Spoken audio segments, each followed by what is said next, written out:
Melissa Sate Amaro, es un gusto para mí poder entrevistarte después de todo lo que ha pasado en la bota y felizmente estamos en camino a, no sé si a algo nuevo, pero sí algo que ya conocemos, que tiene que ver con la poesía, que tiene que ver con estas ganas de vivir que pone la hostería y todos ustedes, ¿no? Entonces me gustaría mucho que me dijeras cómo fue la apertura de la bota, cómo está yendo ahora. Mira, pues bien, fue pues una labor muy compleja de la cual tú formaste parte y nosotros estaremos siempre agradecidos contigo por eso, porque sin duda tu nota fue la primera en salir y pues dio mucha luz, mucho movimiento, empezó ahí a hacer ruido, ¿no? Respecto del tema de la clausura ilegal de Hostería La Bota.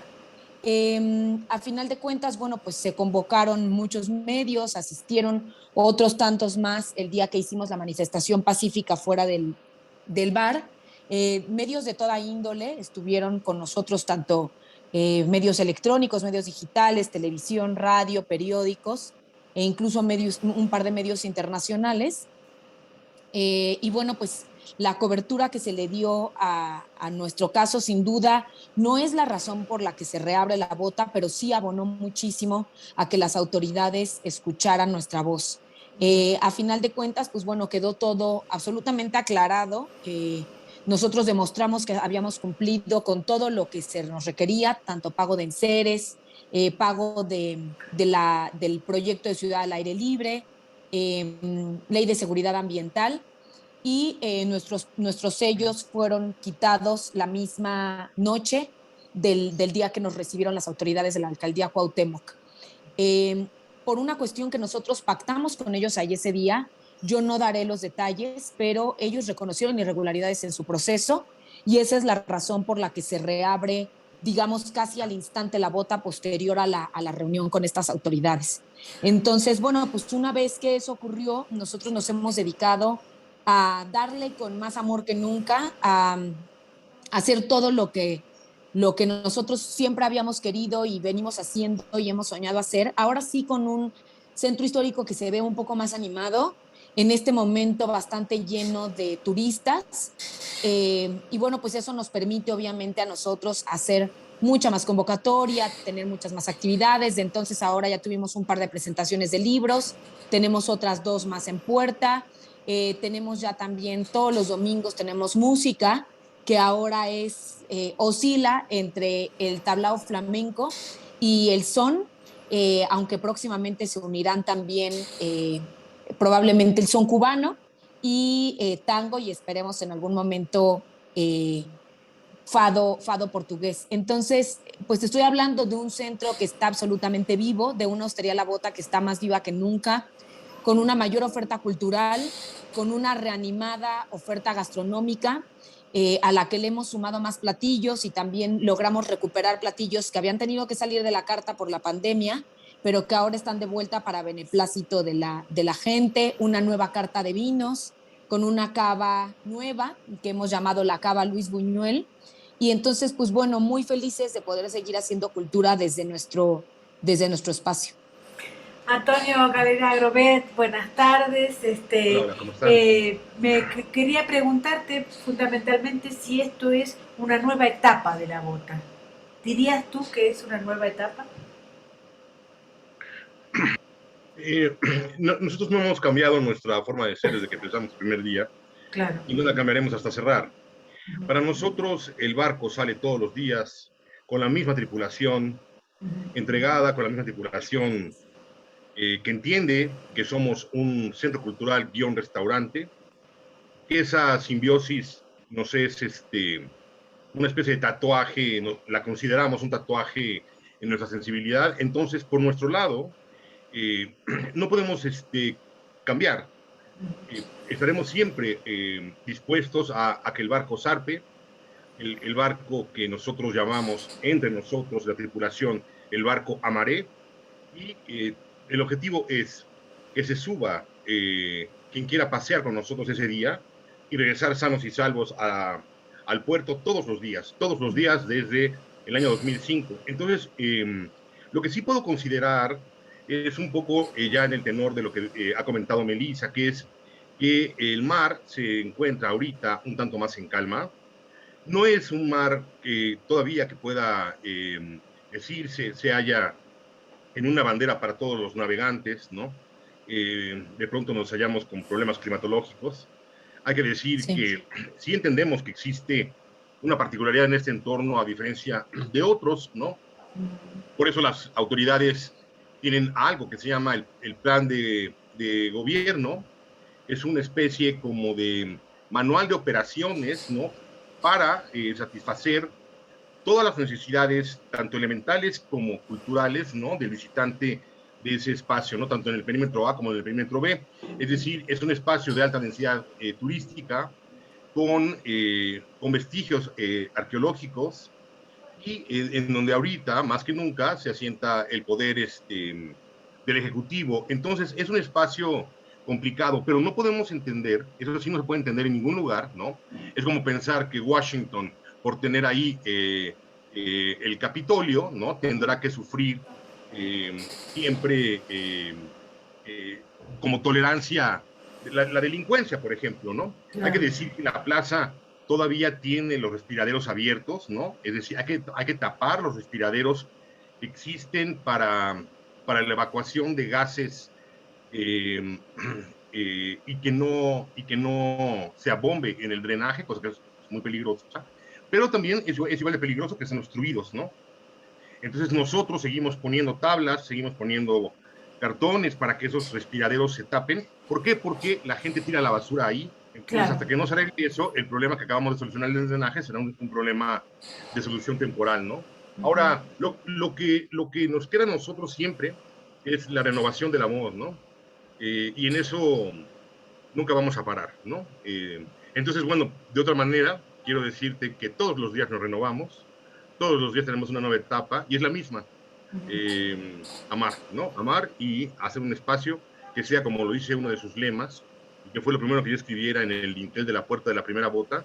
La bota es un centro, es una casa en el centro para todos, ¿no? Una de las cosas que quería preguntarles, a ver quién me lo contesta, es que los nuevos turistas, me parece que ahora dejan más días para la Ciudad de México, que ya no vienen solo a las playas, sino que vienen a la ciudad y van a conocer algunos restaurantes, algunas cosas.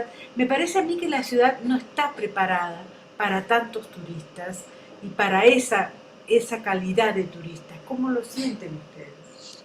mira, yo me voy a tomar el atrevimiento de responder tu pregunta de primera mano, porque Antonio sabe muy bien que una de las cosas que yo más disfruto estando en la bota, nosotros pasamos mucho tiempo en nuestro barco, ¿no? Estamos allí no solamente los fines de semana, sino también entre semana, atendemos mesas, y yo una de las cosas que más disfruto, además de darle de comer a los niños de la cuadra, que ya conocemos también y que hasta sabemos el menú que les gusta, a los pequeños que pasan vendiendo dulces o pidiendo dinero, que nosotros tenemos como operación comida de manera constante. El equipo ya sabe que tiene que reservar una parte de la alimentación que se hace para estos niños y nosotros ya conocemos el paladar de cada uno de ellos. Así que además de darles de comer a esos pequeños, una de las cosas que más a mí me gusta es estar con los turistas.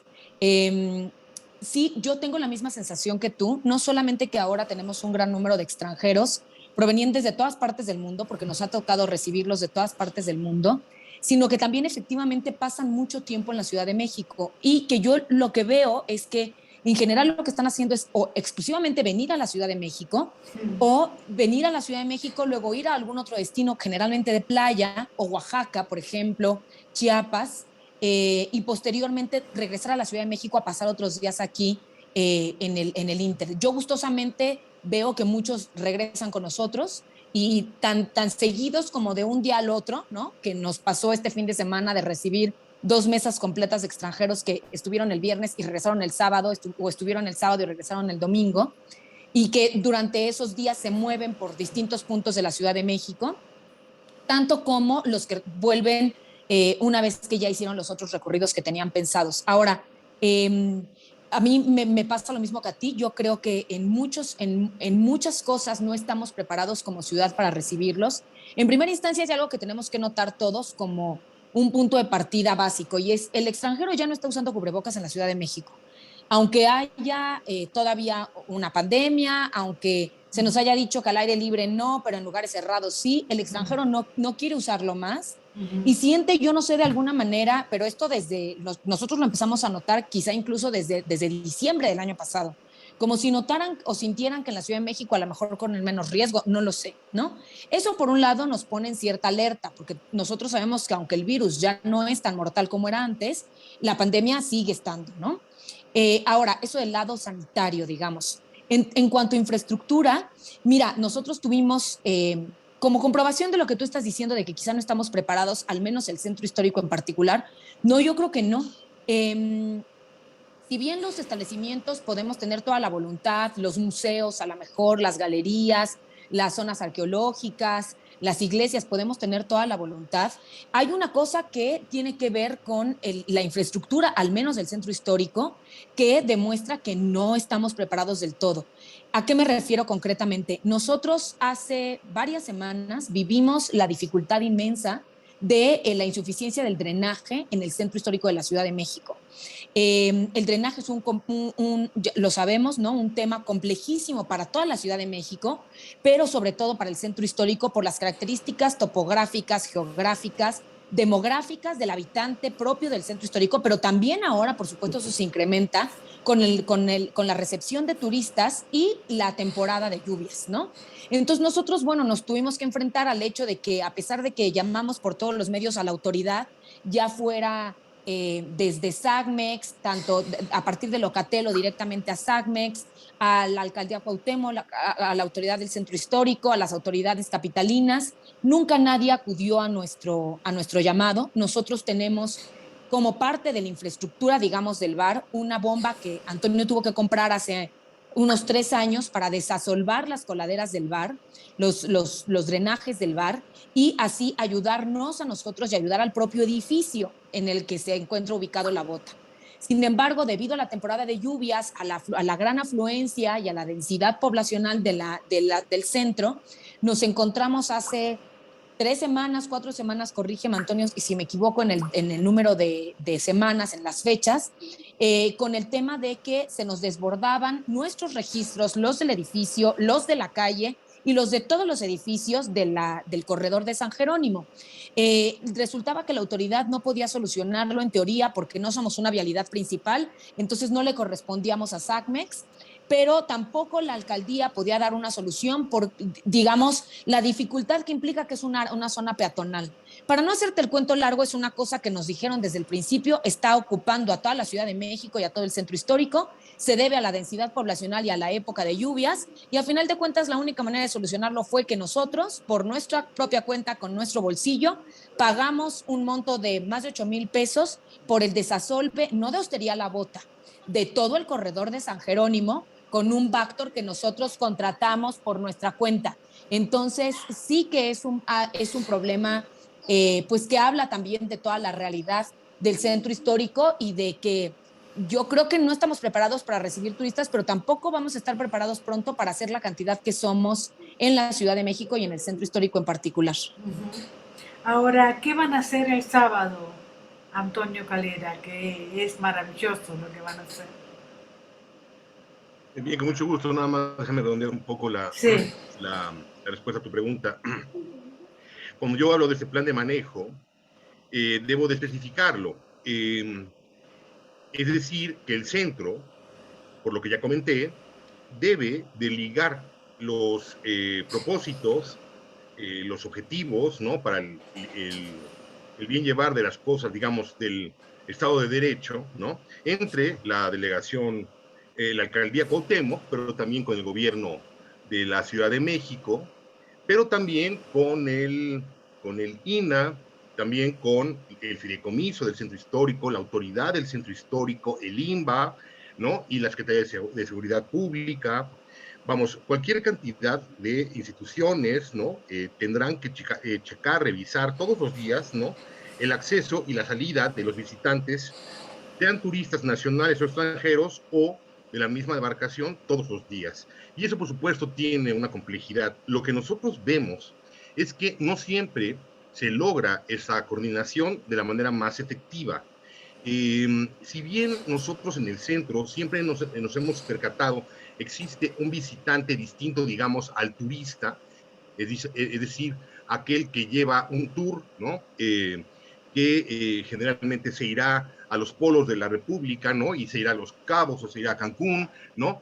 El turista el visitante del centro es más bien una suerte de viajero, más atrevido a tomar las calles sin guías, ¿no? Sin hordas, digamos, organizadas por eh, agencias de viajes, ¿no? Los mismos hoteles, ¿no? Y está, digamos, a la deriva por su curiosidad, ¿no? Sus intereses de conocimiento cultural, ¿no? Y ese creo, ¿no? Que pudiera ser extranjero, como dije hace unos segundos, o no, también puede ser un turista nacional en el centro de la federación, o bien algún visitante de otras alcaldías o municipios del Estado de México, ¿no? Pues está ahí sujeto un tanto a la suerte, ¿no? Un tanto a la suerte, por lo menos sí, en la cuestión de la seguridad, ¿no?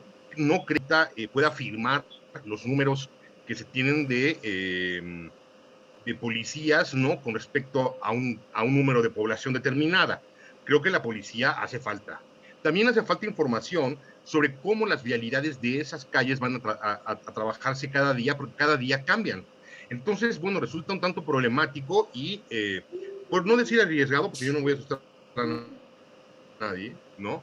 También todo tendrá que ver con la cautela de los paseantes, ¿no? Pero sí es cierto que no siempre después de algún horario existe alguna suerte como de visoría de por dónde iría la asistencia de seguridad o de, digamos, alguna emergencia clínica, ¿no? En el centro. Eso no lo conozco, no se ve, no se nos ha anunciado. Entonces, bueno, ahí uno de los tantos temas que quedan a la deriva y que habría que, pues, someternos a la crítica, ¿no? Estudiar. Porque nosotros no estamos más que haciendo lo que estamos viendo sin necesidad de tener como frontalidad enemigo a ningún sitio que pasa, ¿no? Eso pues no ayuda, ¿no? Siendo Frente a sinceros, eso, no frente a ayuda a eso, los que ahí ok, invierten, ¿no? pero frente a eso, una cosa que te quería decir es que hay que también educar a los ciudadanos, educar a quienes vivimos, tanto en el centro histórico como alrededor. Yo vivo muy cerca de la lagunilla. No te imaginas la basura que hay después que se va a la lagunilla. ¿Cómo puede ser que hace 40 años que está la lagunilla y no han resuelto el tema de la basura? ¿Eso le corresponde al Estado o le corresponde a todos los ciudadanos? Todos los puestos que hay en el centro, a la noche cuando pasas con el taxi, es increíble la basura que hay. Eso, por supuesto, que dificulta el tema del drenaje. Y eso va a ser Totalmente. siempre así. Entonces, me parece además que el gobierno está en contra de los ciudadanos, no educa a los ciudadanos, no les dice, ustedes tienen que hacer esto, porque si no, nos vamos a ahogar, nos vamos a inundar, ¿no? Yo creo que lo que tú describes ahora, Mónica, es tristemente o increíblemente, eh, ojalá pudiéramos tener en algún momento, qué padre, una conversación contigo respecto de eso en concreto, porque creo que es el gran tema de nuestro país. Es decir, esta ya boleadora, ¿no? Que va y viene en torno a el conflicto de una baja escolaridad y una baja educación, no nada más una escolaridad formal, sino un bajo nivel educativo y formativo en todos los sentidos del mexicano, y cómo eso se convierte en un círculo vicioso con un mal gobierno, ¿no? Entonces tú tienes un gobierno que no educa a sus ciudadanos, no solamente en términos formales, ya lo sabemos, ¿no? Y este sexenio ha estado más mencionado que muchos otros, malos planes educativos, una deficiente educación básica, con terribles planes y programas de estudio hechos al vapor, insuficientes, superficiales, y que han eliminado muchas cuestiones, como por ejemplo la ética, ¿no? El estudio de la ética ciudadana, pero también una mala formación del ciudadano en términos no formales no escolares, digámoslo así, sino de una cuestión de una ética mínima. Y esa tampoco existe y se convierte en un eco, en una reverberación del propio hecho de que tengamos un mal gobierno. Entonces, ya uno no sabe qué fue primero, si que tuviéramos un mal gobierno o que tuviéramos una pésima educación, o porque tenemos pésima educación tenemos pésimo gobierno. Entonces, efectivamente se vuelve un tema complejísimo. Y yo creo que ese es el quid del ser mexicano y de las problemáticas de nuestro país, que ya se han convertido en círculos viciosos, igual si lo piensas en torno al problema del narco, que es primero, si que tengamos un pésimo gobierno o que haya problema de narcotráfico, y ese también con que haya problema educativo, pero también con que haya problema económico, pero también con que haya problema en la impartición de justicia. Entonces, sí, esto es parte de las terribles contradicciones y complejidades de nuestro país. Yo nada más quisiera ligar esto con lo siguiente, porque sí que hay una manera de conectarlo, y es hay lugares donde no llega la autoridad, no llega la fuerza pública, no llega el ejercicio de justicia, no llega la impartición de Porque hay justicia pronta corrupción, y expedita, porque hay corrupción, y una tampoco llega corrupción la terrible. educación totalmente, y tampoco llega la educación, y la educación en la que la escolaridad en la que se quedan las poblaciones es en ocasiones de secundaria o hacia abajo, o con altas tasas de analfabetismo y altos niveles, por lo tanto, también de problemáticas sociales, civiles, digamos, como la violencia doméstica, la violencia de género y, pues obviamente, en consecuencia, una alta tasa de feminicidios. Un lugar como el que estoy mencionando es Tultepec. Nosotros llevaremos a cabo ahora una acción el próximo sábado, una acción, digamos, performática, poética, eh, cultural y absolutamente cívica y dedicada a la sociedad, sobre todo a los niños y a las mujeres de Tultepec, precisamente porque son los lugares a donde no llega la oferta cultural oficial. Si ya dijimos que no llega la impartición de justicia, los servicios de salud, está plagado de corrupción, de feminicidios, de violencia, de una bajísima escolaridad y de una serie de situaciones socioeconómicas absolutamente complejas y dramáticas, pues mucho menos llega la oferta cultural, ¿no? Que pareciera ser un lujo en este país y por lo tanto una cuestión privativa y exclusiva de unos cuantos. Y Tultepec es ese lugar. Nosotros hemos elegido, por tanto, Tultepec como ese lugar para llevar a cabo esta acción, entre los muchos otros con las mismas características que hay en este país, precisamente por las implicaciones que tiene ese reducto de la sociedad. Perfecto. Antonio, tu palabra para el final de la nota. Bien, ¿cómo era posible que dejáramos fuera a una de las voces más importantes del español como Raúl Zurita? Hace 3 años comenzamos un diálogo con él, visité al poeta en Chile, pensando primero en una publicación, pensando en tenerlo para algún festival de poesía por primavera, y ha quedado esto, ¿no?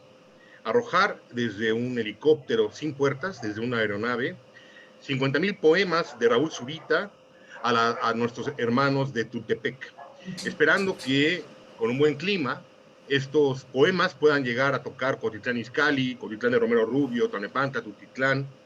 Creo que ahí quedará para la historiografía de la circulación del pensamiento libre, esta acción, digamos, liberadora, libertaria, ¿no?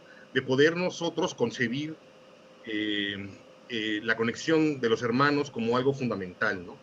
Ahí donde se vio que un pequeño bar enclavado en el centro histórico pueda no solamente haber publicado ya 80 libros de jóvenes autores o hecho más de 500 actividades culturales a lo largo de su historia, ido a otros estados, otras alcaldías, otros municipios, a tocar al hermano, a la otredad, ¿no?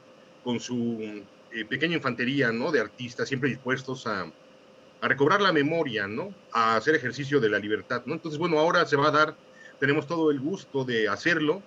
Raúl Zurita, desde siempre, nos ha dicho que con nosotros va hasta el fin del mundo.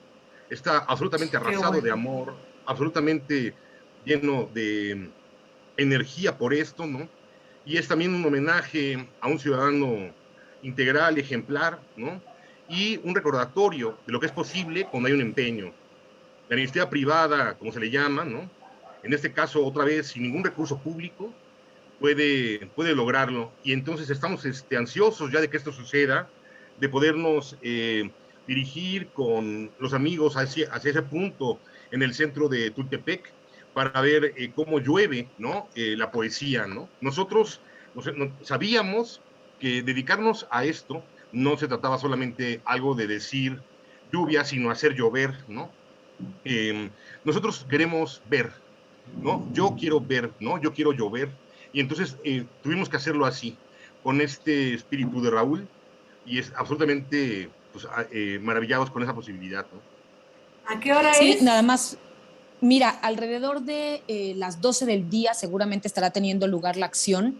El helicóptero que hemos rentado nosotros, nada más quiero ahondar nuevamente en una cosa que ya dijo Antonio, pero que creo que es importante recalcar. Este proyecto lo lleva a cabo Mantarraya Ediciones, lo llevamos a cabo Antonio y yo, con el trabajo también ahora de gestión de Ricardo Suaznávar y los dibujos, el imaginario visual de Arturo Campo, que se da la tarea de llevar a cabo un puñado de retratos de Raúl Zurita e incluso ilustrar el verso que el propio Raúl Zurita eligió para nosotros. Todo se lleva a cabo de manera particular con nuestros propios recursos. Hemos rentado un helicóptero sin puertas del cual se arrojarán estos poemas sobre el área de Tultepec. El helicóptero estará saliendo alrededor de las 11:30 de la mañana del Aeropuerto Internacional Benito Juárez de la Ciudad de México. Esto lo doy así como un aproximado porque así es. Nosotros sabemos, tú lo comprenderás también, Mónica, que por cuestiones de tráfico aéreo, así como por cuestiones climáticas, ellos tienen que esperar, el helicóptero que es privado, tiene que esperar a que le den la salida. Esa salida la estamos calculando más o menos entre las 11:30 de la mañana, de tal manera que a las 12 del día, más o menos 12:30 del día, estará llegando ese helicóptero a Tultepec y dejando caer los 50,000 poemas y dibujos de Arturo Campo, poemas de Raúl Zurita y dibujos de Arturo Campo, sobre esta área de Tultepec. Y allí tendremos una actividad paralela como una especie de reverberación de este mismo acontecimiento. Y es en el restaurante La Celestial, que está ubicado en el centro de Tultepec, en la calle de Tamaulipas, en el número 5, en el barrio de San Martín, ya decía yo, en el centro de Tultepec. Estaremos nosotros simultáneamente llevando a cabo una lectura de poemas de Raúl Zurita y hemos invitado también a jóvenes poetas de la zona que participarán leyendo tanto poemas de Raúl Zurita como, si lo desean así, sus propios poemas. Y bueno, pues en ese lugar que se llama La Celestial, recibiremos la lluvia de poemas, conversaremos sobre Raúl, hablaremos de la importancia de esta figura tutelar, no solamente para nosotros, sino para toda la poesía latinoamericana de hoy y en adelante, incluso de su marcada herencia con todo lo anterior a él, ¿no? Entonces es pues una figura absolutamente primordial para entender la literatura contemporánea, no solamente en habla hispana, sino en general. Y bueno, pues será un evento en el que celebremos la poesía, celebremos la palabra, celebremos el pensamiento y celebremos la fortuna de poder hacer como ciudadanos poesía en el espacio abierto. Muchísimas gracias a los dos. Muchísimas gracias. Gracias. Si quieres, Gracias, Mónica. Voy a terminar con el verso de Raúl Zurita. Dice Raúl Zurita: todo mi amor está aquí, se ha quedado pegado a las rocas, al mar y a las montañas. Raúl Zurita. Un abrazo. Gracias, Mónica.